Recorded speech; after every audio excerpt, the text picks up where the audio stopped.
Hi everyone, welcome to a new mini blog. আজকে সন্ধ্যাবেলা থেকে সমস্ত কিছু প্যাকিং করা শুরু হয়ে গিয়েছে, যেহেতু কালকে আমরা চলে যাচ্ছি। তো আজ তো সব কিছু গুছিয়ে নিতে হবে। আর এর মাঝখানে আজকে আমার হাতটাও কেটে গিয়েছে, তো আমি তো তেমন কিছু করতে পারছি না।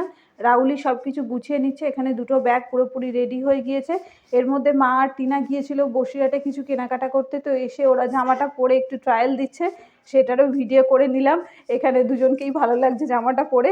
তারপরে আমার যেহেতু হাত কেটে গিয়েছে, তো মা মাথায় তেল মাখিয়ে চুলটা বিনুনি করে দিল। কালকে নীল পুজো রয়েছে, তো সকালবেলা উঠে শ্যাম্পু করতে হবে, তো সেই জন্য রাত্রেবেলা তেলটা মেখে রেখে দিচ্ছি। আর যেহেতু রাত্রেবেলা আমার হাতে এতটাই ব্যথা করছিল আর রক্তও বেরোচ্ছিল, তো কিছু কাজ তো করতে পারছিলাম না। রাত্রেবেলা মা আবার ভাত মেখে খাইয়ে দিল। তো আজকের মিনি ব্লগটা এই পর্যন্তই থাকছে। যদি কিছু ভালো লেগে থাকে তো please do like, comment, share and subscribe our channel. আর এইরকম মিনি ব্লগ দেখার জন্য অবশ্যই আমার চ্যানেলের পাশে থেকো। দেখা হচ্ছে পরের ভিডিওতে।